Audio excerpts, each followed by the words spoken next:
Today I'm joined by Samuel Paton from Ray White, Glenelg and Brighton in South Australia. Samuel Paton, Ray White, Glenelg. Sam's story is one of discipline, structure, and building from the ground up. He moved from New South Wales to Adelaide, where he knew no one, and started his real estate career. Went on to become Rookie of the Year, later #1 salesperson in the state, and now runs a $1 million business, writing over 100 sales a year.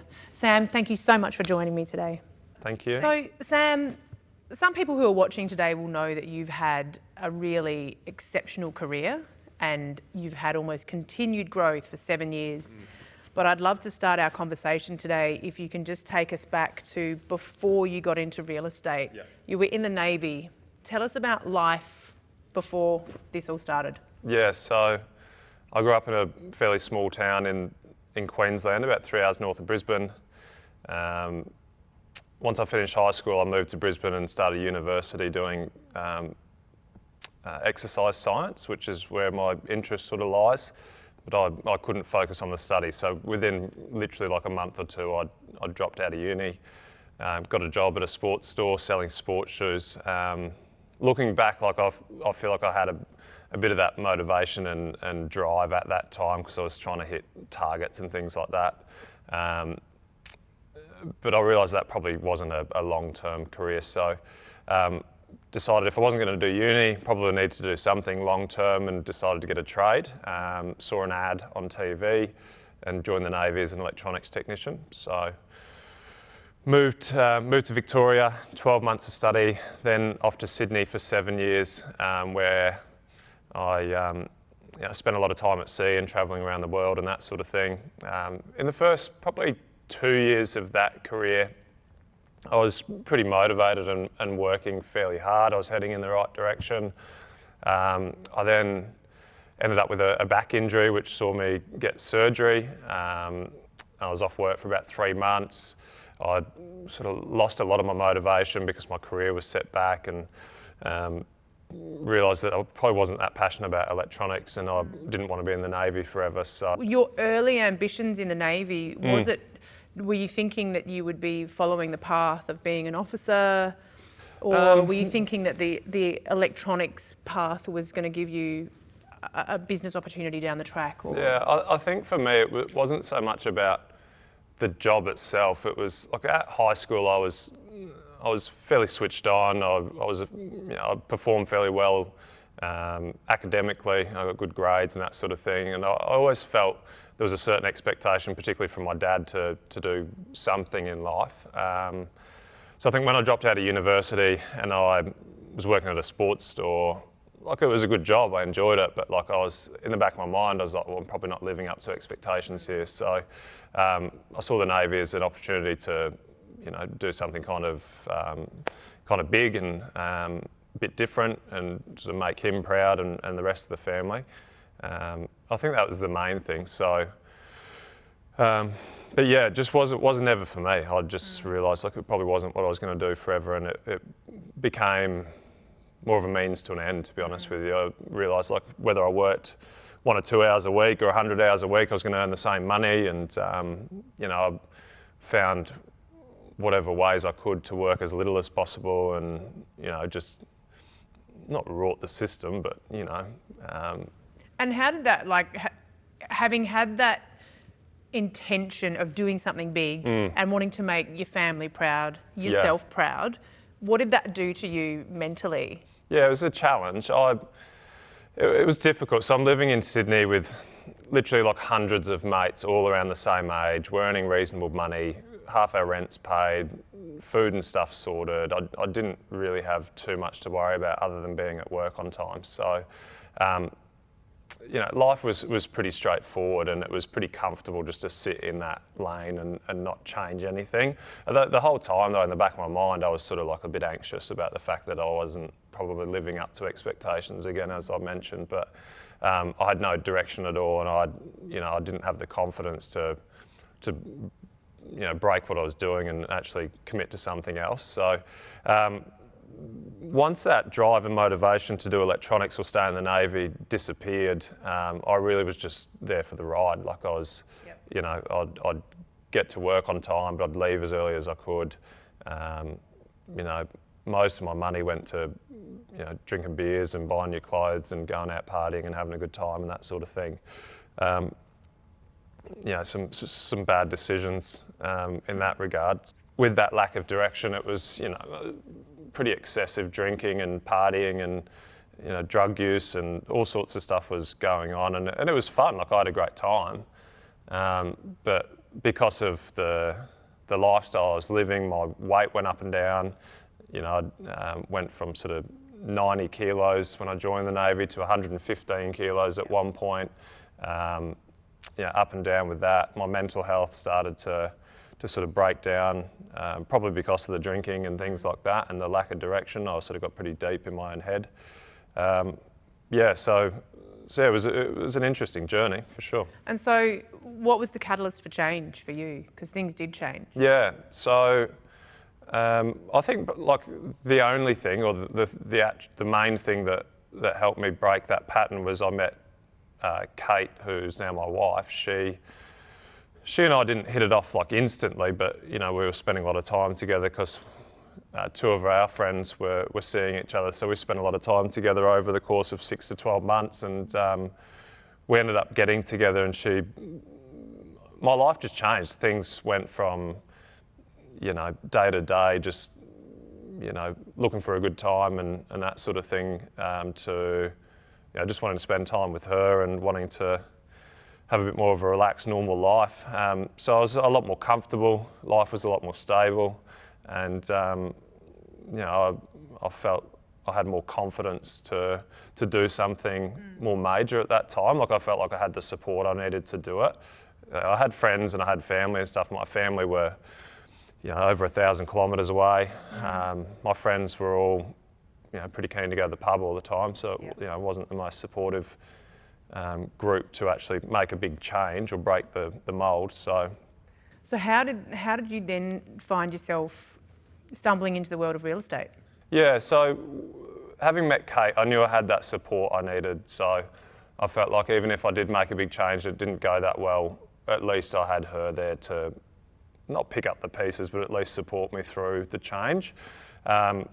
So at that point, I put in my discharge to the Navy, which is 12 months notice. So put my discharge in, had 12 months to figure out what to do.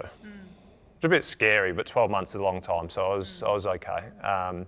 12 months I spent ashore, so I was working at a workshop at the base in Sydney, and I just sort of started looking into what to do. I literally would have looked into, I don't know, dozens of different sort of job options and industries, trying to work out what would be a good fit. My main things that I went to uni and did exercise science, so like sport, exercise, fitness, health, diet, those sorts of things. I looked into building management, construction management, psychology, you name it, I looked into it. But the thing that became really apparent to me at the time was that pretty much anything you wanted to do was 4 to 5 years of study at least, where you'd earn virtually no money, to then start out in what would be probably a fairly competitive industry, particularly the health and the exercise sort of industry, and you're earning base wage effectively, which is like, that's fine if you're okay with that, but I was in a job where I was earning sort of 80 to 90 grand a year, but with the benefits more like 120. And the thought of being 30 years old at the end of my study and going to a base wage in a competitive industry wasn't that appealing. One day I was talking to my mother-in-law, Kate's mum, and she made a comment that, like, I'll never forget. She said, "Sam, why don't you consider real estate?" She said, "You're good at talking to people and you're a little bit charming." And I thought that was true in a sense. And they cycle in Adelaide. They've got a big cycling group, and one of their cycling friends owns a Ray White office. So she put me in touch with the owner of that office. We spoke a number of times. I was pretty tight with the the real estate agent in Sydney who we rented through. We'd rented through them for probably 4 years at least and become pretty friendly with them. They did sales as well. So a couple of weekends I did work experience with them. Just went to some opens and auctions and things like that. And I ended up interviewing with Scott, who owned the Ray White office in South Australia. And he offered me a job. So yeah, I accepted that. I guess the appeal was it was a 7-week course and you control your own destiny, really. It's like if you work hard and do the right things, things will be okay. Yep. But that also meant moving to a new city, a whole new city. Yeah. Well, you knew no one except your girlfriend at the time. Yeah. And her family. That was probably the plan anyway, as far as like moving out of Sydney. It's not the most affordable place to live on earth. So we were always going to move, but yeah, it sort of cemented the fact that we would move to Adelaide. So we moved to Adelaide in January 2016. I hit the ground running. We got here, and within 2 days, I think I did my first day at work at Ray White. I was a standalone agent. And it's an interesting concept in a way, because real estate is a relationship business. Yeah. And you knew no one. Yeah. So, day 2, you've gone to the Ray White office. How did you set about building your business in those early days? Yeah, I guess looking back at it, being somewhat naive and inexperienced with real estate, I didn't know that I was facing a bigger challenge than most would. So it didn't really enter my head too much until I actually got started. So yeah, moving to Adelaide, I literally knew Kate, I knew her parents and brothers and the people I worked with. That was pretty much it. So, but yeah, through my training and being in the job, I knew pretty quickly that I'd work to do. I'd no referral network, no friends, no network whatsoever. So it was, I just had to get out of my comfort zone and start meeting people. So I was working 3 days a week at the office and doing my course 3 days a week. And I realised pretty early on that I needed to just focus on building a network, building a database. So I set myself the goal of getting 10 bits of data minimum every day. So bits of data, homeowners. Yeah, so yeah, name, number, address, permission to contact in the future. And I just became obsessed with that.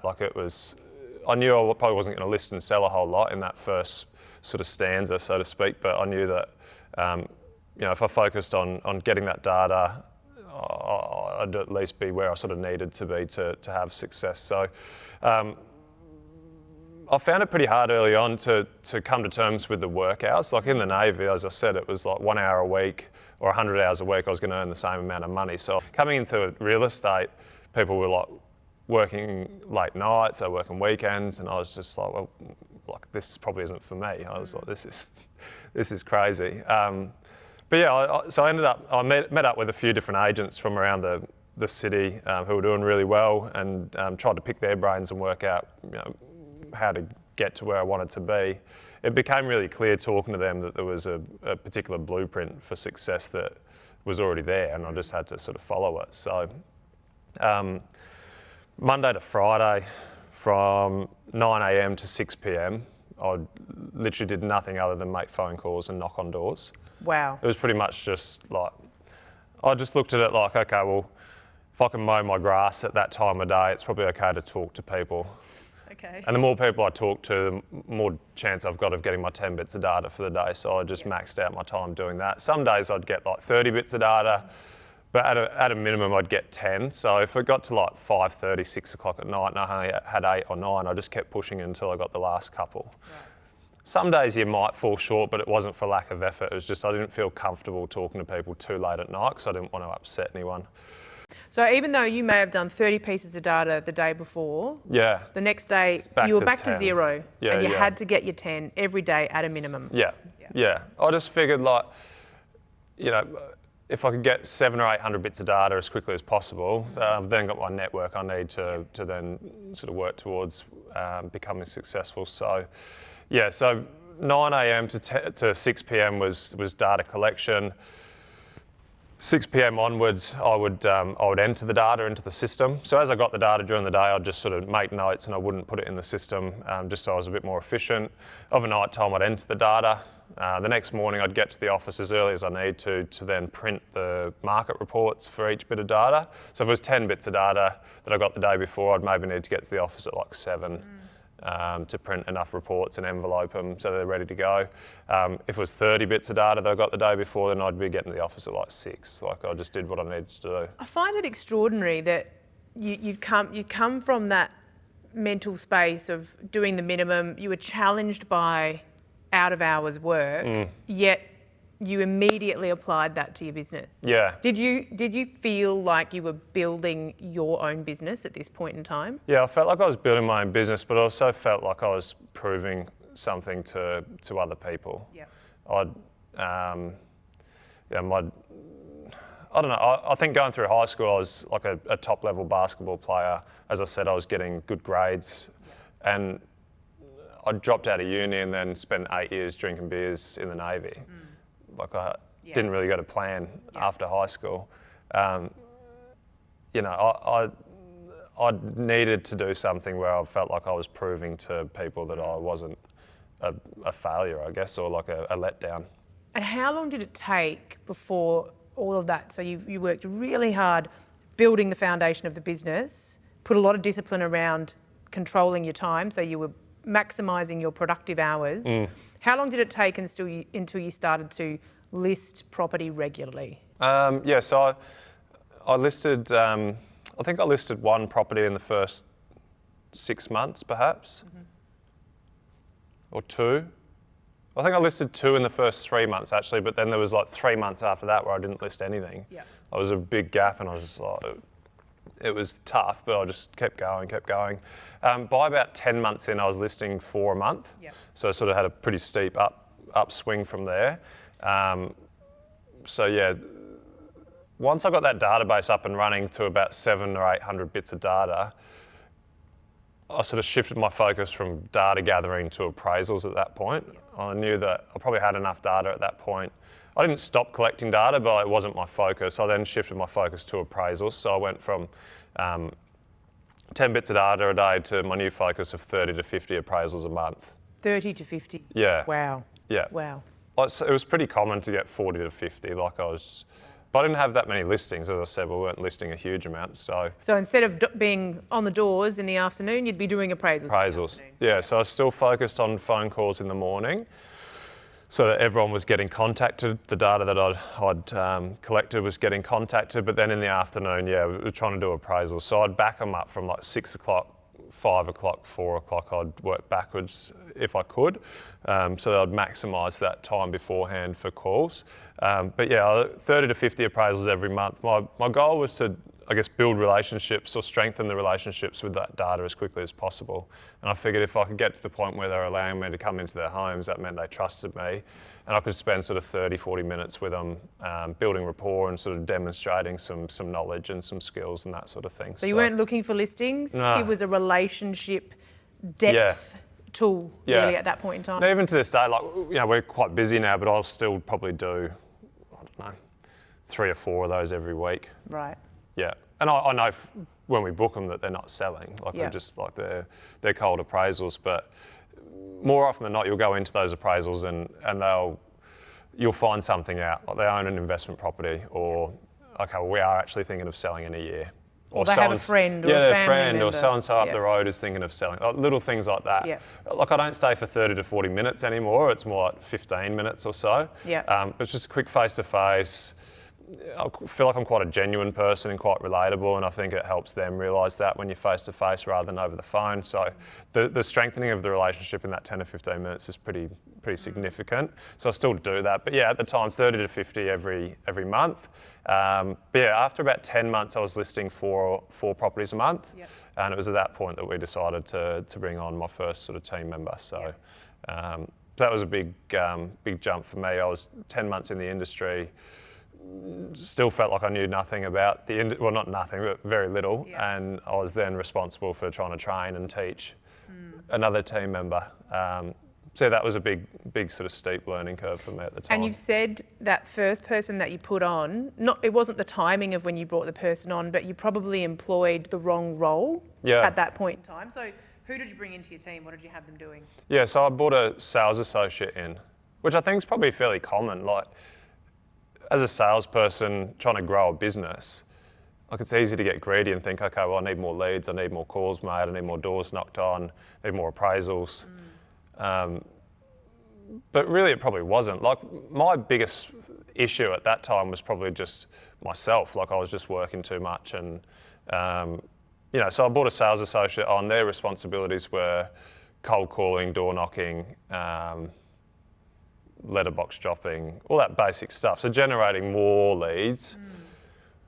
But even with them doing that, I still didn't change my day. So I was still 9 till 6 prospecting all day and still doing all the admin outside of hours. Like, I got them to help with some stuff, but it was still pretty heavy workload, long days, to the point where 12 months in, and then again probably 18 months in, I burnt out. Like, and I had to have days off work because I was just shattered. So I probably should have, and I think most salespeople, their strengths lie in talking to people and prospecting and meetings and things like that. Like, get someone that can do your admin and stuff for you. At that time, like, I still didn't have a lot of mates in Adelaide, but at least it would have freed up time to have a bit of time with Kate, or go for a run, or have a bit of time for myself.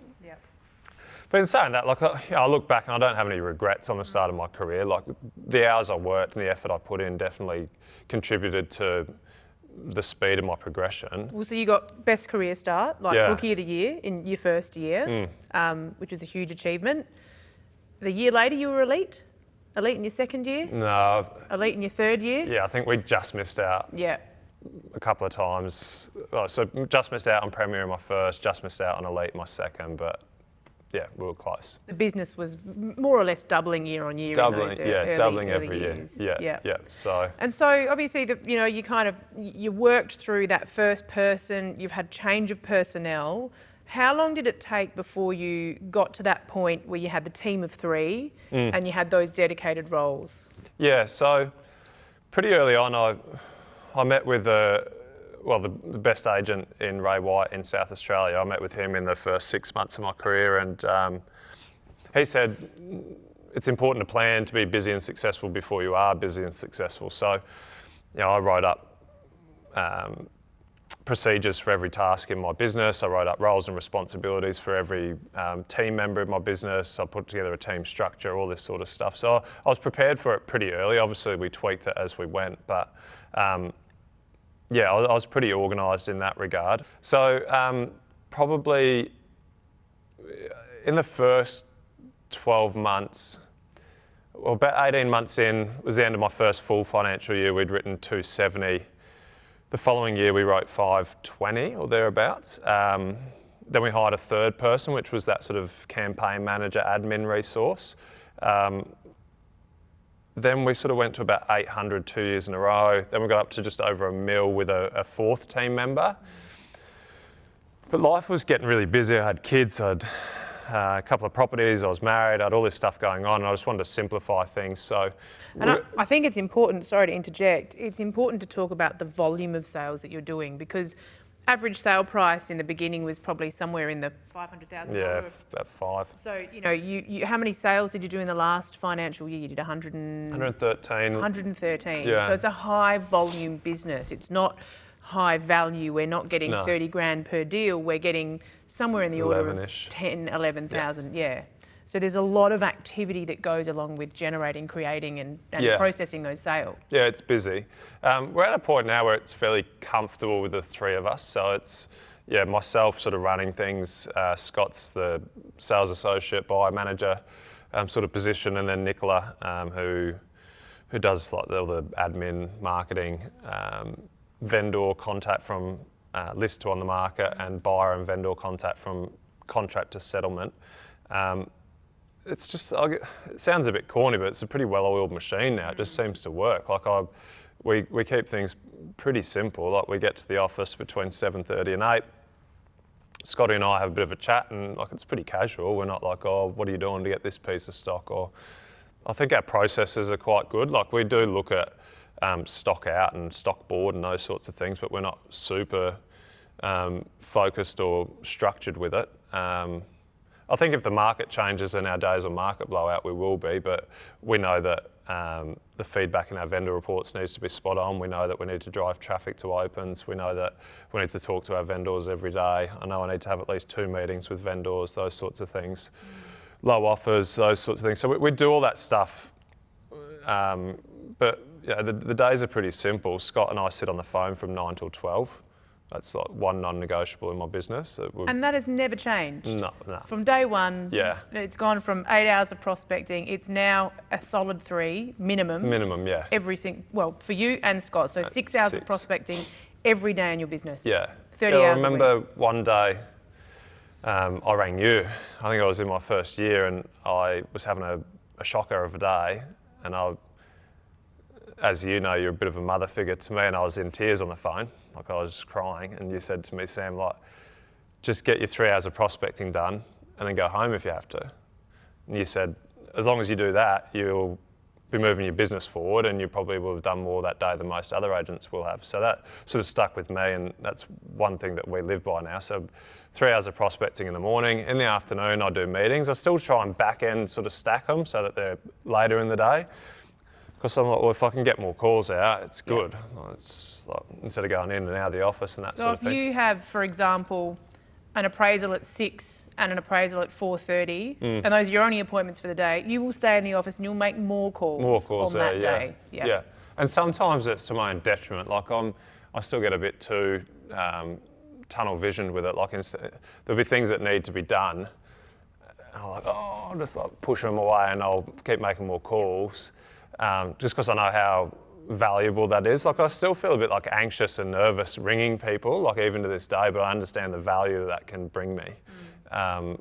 So I'll keep doing that, and then like I don't get home as late as I used to. So like now, well, before COVID, it was pretty common to get home at like 8 or 9 o'clock at night. Now I'm home by sort of 6:30 to 7 every night, which is great. See the kids, put Poppy to bed, but of a night time, then like I still might sort of flick a proposal out or something like that. Nicola does a lot of our proposals, but if I have an appraisal at say 4 o'clock, like I'll get the proposal to them that night. But with Nicola, I don't want to sort of interfere with her downtime because her work hours are 8:30 to 5, so I'll just do it myself after hours. You've demonstrated that you have an incredible work ethic, and you're very structured. You're one of the most structured people that I know, and You've spoken about the ops and the procedures. You frequently, multiple times a year, you will review those documents and your processes and your structure, and you've got it right. How does that go, being that way, and then managing other people who might not be as disciplined, as hardworking, as structured as you? Yeah, I think the things that help now, or the thing that helps now, is the people that we've got in the team. So I've gotten to a point where like I just trust the 2 guys that work with me. Like I know that they're doing the right thing. Everything that I get them to do will be done properly. So now instead of like trying to oversee everything, we've just got a to-do list that's in a Google Doc or a Google Sheet, whatever it is, where I put in there the task that needs to be done, and they'll tick it off once it's done. So I don't need to be on them, asking them stuff like that. It's just like it's a real-time sheet that I can just check and it's there. But I know that because of the training that I've done with them and the sort of procedures that we've got in place, that things will be done properly. But then if issues do come up, or if there's errors that are made or stuff like that, we don't just brush over them and move on. We use them as an opportunity to learn and tweak the processes. That's where the reviews and the changes come in, is like when problems happen. So okay, well maybe we need to tweak things this way or that way. Like even this year so far, we've changed a couple of things, like minor things that we do to try and make sure that it's more user-friendly for everyone. Because it's always changing. You always deal with different people and they have different ways they want things doing. We had a vendor recently so we send an email out when we list a property and it's got Please send back how many bedrooms, bathrooms, car spaces you want to advertise, any improvements you've made to the house, and then is there any key features that you want in the marketing? And this particular vendor didn't want to have any input, and she said, oh, why am I doing the marketing? So it was an interesting conversation because, most of our vendors do want input. This one was like, well, why am I paying you to do this, but I'm doing that? So it's like just minor changes to the wording of the email, little things like that, for example. Yeah. You just mentioned about the training that you put into your team.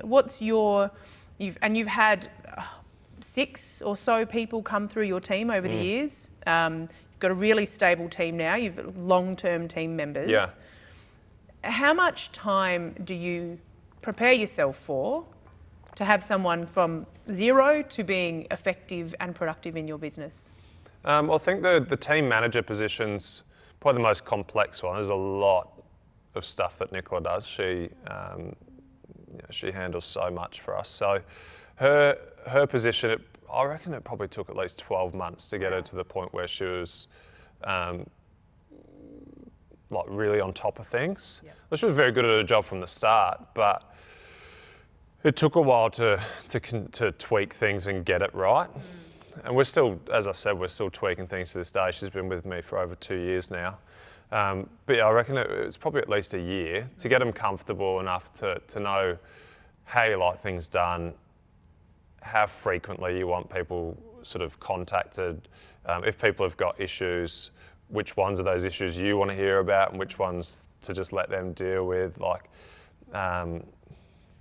It's almost like being on a basketball team together. It takes a while to get comfortable to know where your teammate's going to be, so that if you drive the ball and there's a defender there, you can kick it out. We're almost like we're just in sync with each other these days, which sounds sort of strange, but she knows what I want, and I've sort of got a good understanding of what she's doing. But yeah, probably 12 months for her. With Scott, so with my associates, I try and sort of drip feed, train them. I don't want to train everything at once. So in the first 3 to 6 months of any associate's career with me, they're just prospecting. So it sort of follows a similar structure to how I did my career. So they're 3 months of prospecting at least. Why do you start there? I just think that's the most important thing in any real estate sales business. If you're not prospecting, you probably struggle. In your opinion, are there some people who just can't prospect? Some people are prospectors and some people are not? Or do you think anyone can learn that skill? Well, I think anyone can learn it.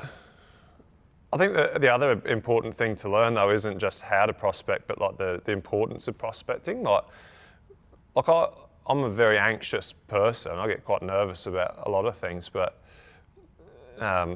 I understand that if I don't make enough phone calls, I won't book enough appraisals, I won't list enough properties to sell enough properties to earn what I want to earn. I know that it just has to be done. The next call you could make could end up being someone who needs to sell a house, and there's sort of 10 to 15 grand. That's what I don't. Yeah. Awesome. We could talk all day. It's been a real evolution for you, your business. It sounds like things are flowing really well for you and your team at the moment, both professionally and personally. Obviously, before we finish up, I've got 2 more questions for you. The first one is, market's changing. Yeah. What do you think people need to be really aware of at this point in time as we start to go into a more normal cycle? Yeah, I think the thing that we are going to continue to focus on is just running auctions. Yep. Why? Well, I think there's still buyers for auction properties. So, one part of it is you're still going to sell a large number of them under the hammer. There's still buyers around. They're still bidding. We've done 4 auctions so far this year. It's the start of February, and we've sold all 4 under the hammer, and they've all.